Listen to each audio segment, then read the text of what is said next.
Hello बेटा। पिछले video में बेटा हमने मापन तथा मात्रक के जो 5 क्वेश्चन थे वो बेटा एक्सप्लेन कर दिए थे। इस वीडियो में बेटा हम त्रुटि विश्लेषण चैप्टर के सारे क्वेश्चंस एक्सप्लेन करने जा रहे हैं और एक एक क्वेश्चन को बहुत अच्छे से एक्सप्लेन करेंगे। ठीक है बेटा, तो बने रहिए मेरे साथ और देखते रहिए डीएसपी फिजिक्स। देखो बेटा, इसमें कुछ बातें हमें ध्यान रखनी होंगी। जैसे यदि किसी भौतिक राशि के n प्रेक्षणों में मापित मान क्रमशः a1 a2 a3 dot dot an हो तो भौतिक राशि का औसत अथवा माध्यमान am बराबर a1 plus a2 plus a3 dot dot dot an upon n। माध्यमान हम इससे निकालेंगे, औसत या माध्यमान। अब मापों में निरपेक्ष त्रुटियाँ इस तरीके से निकाल सकते हैं। और फिर माध्य निरपेक्ष त्रुटि, इन जितनी भी हमें निरपेक्ष त्रुटियाँ प्राप्त हुई हैं, पहली निरपेक्ष त्रुटि यहाँ से प्राप्त होगी, दूसरी यहाँ से प्राप्त होगी, इन सभी का औसत निकाल लेंगे तो हमें माध्य निरपेक्ष त्रुटि मिल जाएगी। अब आपेक्षित त्रुटि ऐसे निकाल सकते हैं plus minus delta A M upon A M. ठीक है, और प्रतिशत त्रुटि में 100 का गुणा करके हम परसेंटेज एरर निकाल सकते हैं। तो बेटा चलो शुरुआत करते हैं। पहला न्यूमेरिकल। अब बेटा देखो, पहले न्यूमेरिकल में क्या बोला है, एक पतले तार का व्यास पेच मापी से मापा जाता है। अब पतले तार का व्यास है, पेच मापी से मापा जाता है। क्रमबद्ध मापन में तार के व्यास के मान क्रमशः, तो बेटा व्यास के माप अलग अलग रीडिंग दे रखी हैं। ये पहले D1 दे रखा है 2.04 मिलीमीटर, D2 दे रखा है 2.06 मिलीमीटर, D3 दे रखा है 2.08 मिलीमीटर, D4 है 2.07 मिलीमीटर, 2.05 मिलीमीटर। तो हमें तार का माध्य व्यास, तो पहले बेटा ये सारी रीडिंग्स लिख लेते हैं। तो बेटा यहाँ पर हमने ये सभी रीडिंग्स लिख ली हैं और D1 का मान था 2.0 मिलीमीटर, ये सब मान लिख दिया हमने। अब बेटा सबसे पहले हमें ज्ञात क्या करना है, तार का माध्य व्यास। और यही उसने सवाल में कहा है, पहले निकालना है तार का माध्य व्यास। दूसरा मापों में निरपेक्ष त्रुटियाँ, तो हमने बेटा यहाँ पे लिख दिया मापों में निरपेक्ष त्रुटियाँ। तो ये 5 मान निकाले। तो पहले बेटा तार का माध्य व्यास निकालेंगे DM। तो माध्य व्यास टोटल आंकड़े कितने हैं, 5, तो सभी का योग बट्टे 5। तो D1 plus D2 plus D3 plus D4 plus D5। और D1 का मान 2.04, D1 का मान कितना है 2.04, 2.06, 2.08, 2.07, 2.05। तो बेटा ये सभी मान रख दिया हमने और इन सभी मानों को ऐड करके कितना आ गया बेटा 10.30। अब बट्टे में कितना है 5 का इसमें भाग दे दो तो 2.06 मिलीमीटर। तो माध्य व्यास बेटा DM कितना आ गया 2.06। अब निरपेक्ष त्रुटियाँ निकालेंगे।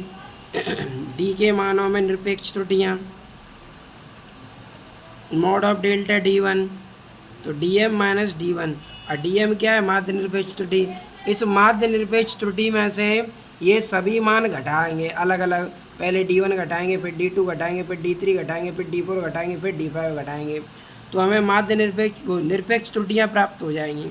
तो पहले delta D1 DM minus D1, DM का मान कितना है 2.06, 2.06 माइनस 2.04, अब बराबर में कितना बचेगा 0.02 मिलीमीटर।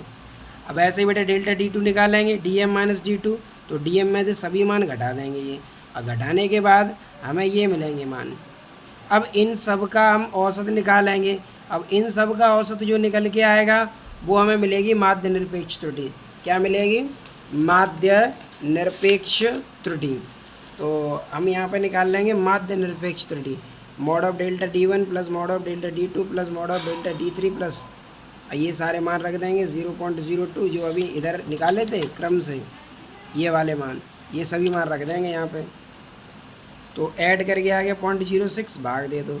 तो माध्य निरपेक्ष त्रुटि कितनी आ गई बेटा 0.01 मिलीमीटर। क्योंकि सभी माप है 2 अंक तक है, इसलिए इस 2 को हटा दिया है, 0.01 मिलीमीटर लिखा है। ठीक है बेटा, अब निकाल लेंगे आपेक्षिक त्रुटि। तो माध्य निरपेक्ष त्रुटि बट्टे माध्यमान, और माध्यमान शुरुआत में कितना आया था, माध्यमान कितना आया था 2.06, तो यहाँ लिख देंगे 2.06 और माध्य निरपेक्ष त्रुटि आई है ये, तो ये आ गया प्लस माइनस 0.005। अब आपेक्षिक त्रुटि, अब आपेक्षिक प्रतिशत त्रुटि निकालेंगे, 100 का गुणा कर देंगे, तो ये आ जाएगा 0.5%। ठीक है बेटा। अगला है बेटा क्वेश्चन नंबर 2। क्वेश्चन नंबर 2 में क्या बोला है, एक सरल लोलक का आवर्तकाल ज्ञात करते समय विभिन्न प्रेक्षणों में इसकी माप क्रमशः 2.14 सेकेंड, 2.21 सेकेंड, 2.15 सेकेंड, 2.20 सेकेंड तथा 2.23 सेकेंड प्राप्त होती हैं। तो पहले T1 कितना दे रखा है 2.14 सेकेंड, T2 है 2.21 सेकेंड और T3 है 2.15 सेकेंड और T4 है 2.20 सेकेंड और T5 है 2.23 सेकेंड प्राप्त होता है। ज्ञात कीजिए सरल लोलक का माध्य आवर्तकाल। तो सरल लोलक का क्या ज्ञात करना है, माध्य आवर्तकाल। तो T1 T2 में सभी मापें दे रखी हैं हमें। तो T1 का मान था 2.14 सेकेंड, T2 का मान था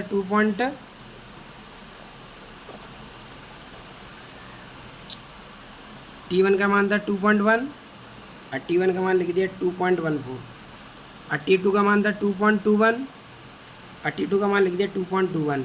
ऐसे ये सभी मापें लिख दी 2.15, 2.20, 2.23। तो ये सभी मान निकाल लिए हमने, रख दिए यहाँ पे।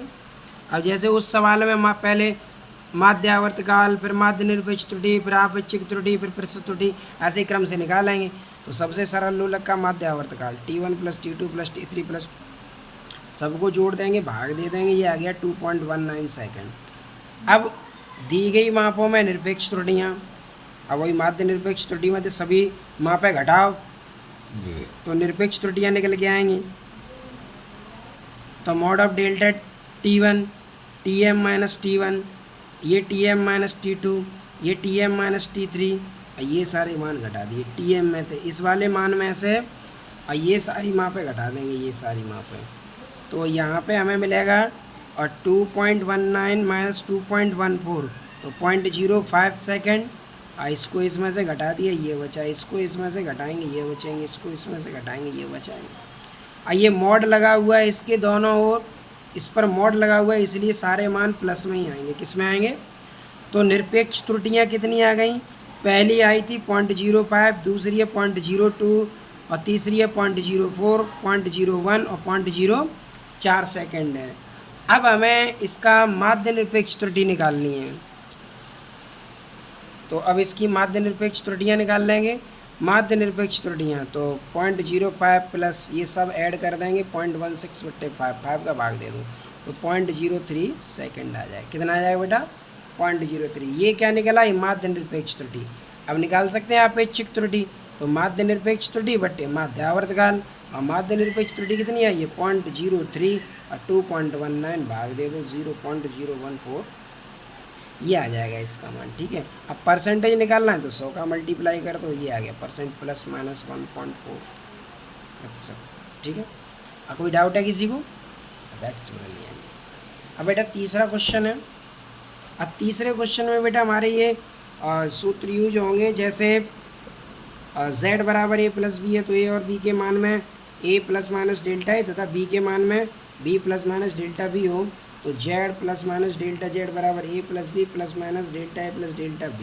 और अगर माइनस वाला है तो a - b ± delta a + delta b। कहने का मतलब है कि त्रुटि तो हर हालत में जुड़ेगी ही जुड़ेगी, यहाँ परिवर्तन करना होगा। ठीक है। अब देखते हैं इसमें, तो दो क्षणों की लंबाइयाँ क्रमशः अब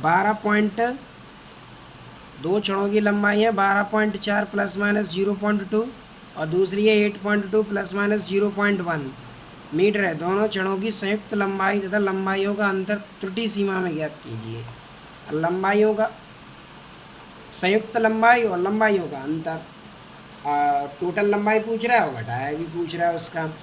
तो देखो बेटा पहली क्षण की लंबाई कितनी थी 12.4 ± 0.2, अब 12.4 ± 0.2 और दूसरी छड़ की लंबाई थी 8.2 ± 0.1 तो 8.2 ± 0.1 और संयुक्त लंबाई पूछी है। तो यहाँ पर निकालेंगे बेटा छड़ों की संयुक्त लंबाई ज्ञात करनी है और हमें छड़ों की लंबाइयों का अंतर ज्ञात करना है। तो छड़ों की संयुक्त लंबाई L बराबर L1 + L2। अब देखो संयुक्त लंबाई में L1 ये रहा हमारे पास, अब 12.4 ± 0.2 L2 8.2 ± 0.1, 8.2 ± 0.1 अब जोड़ना ही तो है, अब जोड़ दो इनको। अब 12.4 और 8.2, 12.4 और 8.2 कितना हो गया, और 2 और 4 6 हो गया, 8 और 12 20 हो गया, 20.6, और 0.2 और 0.1 तो 0.3 हो गया। तो ये तो पहला आंसर आ गया। अब कह रहा है छड़ों की लंबाइयों का अंतर। छड़ों की लंबाइयों का अंतर अभी हमने बताया था, चाहे अंतर निकालें चाहे योग निकालें, लेकिन जो त्रुटियां होती हैं वो तो जुड़ेंगी ही जुड़ेंगी। यहाँ पर योग निकाला था, जेड बराबर ए प्लस बी, योग निकाला था, तब भी देखो delta A plus delta B, त्रुटियां जुड़ रही हैं। जेड बराबर ए माइनस बी, अंतर निकालेंगे तब भी देखो delta A plus delta B, त्रुटियां फिर भी जुड़ रही हैं। तो त्रुटियां तो हर समय जुड़ेंगी ही जुड़ेंगी, ठीक है, चाहे अंतर निकालें चाहे योग निकालें। यहाँ पे देखो बेटा, ये L1 कितना दे रखा है, L1 था 12.4 प्लस माइनस 0.2, और माइनस लगा दिया 8.2 प्लस माइनस 0.1, तो ये 0.2 और 0.1 ये तो जुड़ेगा ही जुड़ेगा, केवल यहाँ घटेगा। 12.4 में से 8.2 घटा देंगे तो 4.2 और प्लस माइनस 0.3 बचेगा। तो ये इसका आंसर हो जाएगा, ठीक है बेटा। अगला है क्वेश्चन नंबर 4, और क्वेश्चन नंबर 4 में क्या बोला है, एक आयताकार पटल की लंबाई 11.4 प्लस माइनस 0.2 सेमी है, तो चौड़ाई 6.1 प्लस माइनस 0.1 सेमी है। पटल का परिमाप और त्रुटि सीमा में ज्ञात कीजिए। और त्रुटि सीमा में उसका परिमाप पूछ रहा है। आयत का परिमाप क्या होता है,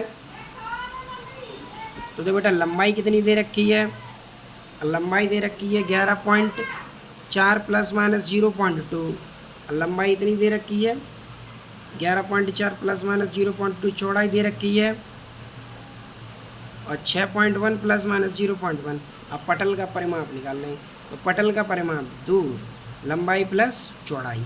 लंबाई कितनी है बेटा अपने पास 11.4 plus minus 0.2, 11.4 plus minus 0.2 plus, और चौड़ाई कितनी है 6.1 प्लस माइनस 0.1, ऐड कर दो इसमें 11.4 और प्लस 6.1 प्लस माइनस 0.2 और 0.1, क्योंकि त्रुटियां तो हमेशा जुड़ती हैं 0.2 प्लस 0.1, 11.4 और प्लस 6.1 ऐड करो 17 पॉइंट कितना हो गया 5, और ये 0.3 है, और 2 का अंदर मल्टीप्लाई कर दो तो 35.0 प्लस माइनस 0.6 सेमी, अरे स्क्वायर नहीं आएगा यार, ठीक है सेमी। तो ये इस तरीके से ये इसका परिमाप हो गया, ठीक है। तो ये तो हमने क्या निकाल लिया इसका परिमाप। अब 5वें क्वेश्चन में क्या कहा है, एक धातु के टुकड़े का प्रारंभिक ताप 62.5 प्लस माइनस 0.5 डिग्री सी है। जब उसे एक द्रव में डाला जाता है तो इसका अंतिम ताप 15.3 प्लस माइनस 0.2 डिग्री सी हो जाता है। धातु के टुकड़े के ताप में कमी त्रुटि सीमा में, यानी अंतर पूछा है। तो देखो बेटा प्रारंभिक ताप कितना था, अब 62.5 प्लस माइनस 0.5 डिग्री सी, अंतिम ताप T2 कितना 15.3 प्लस माइनस 0.2 डिग्री सी। और धातु के टुकड़े के ताप में कमी पूछी है, तो कमी का मतलब क्या है, घटाना है, हमें क्या करना है, घटाना है। तो धातु के टुकड़े के ताप में कमी, अब पहले T1 का मान रखेंगे 62.5 प्लस माइनस 0.5, और फिर T2 का मान रखेंगे 15.3 प्लस माइनस 0.2। अब देखो ये वाला सेपरेट मान है, ये वाला सेपरेट मान है, तो ये होगा 62.5 माइनस 15.3, ये प्लस माइनस 0.5 को इसके साथ लिखना है, तो 0.5 प्लस 0.2 ऐड कर दो 62.5 और 15.3, अब कितना हो गया, सॉरी 62.5 में से 15.3 घटाएंगे तो 47.2 बचेगा, प्लस माइनस और 0.5 और 0.2 कितना हो गया 0.7। तो ये आंसर हो जाएगा इसका, ठीक है बेटा, तो ये आंसर हो जाएगा। देखो बेटा ये 62.5 था, ये 15.3 है, इन दोनों को ऐड या घटाएंगे, क्योंकि देखो घटाने में यही नियम तो होता है, A minus B plus minus delta A plus delta B.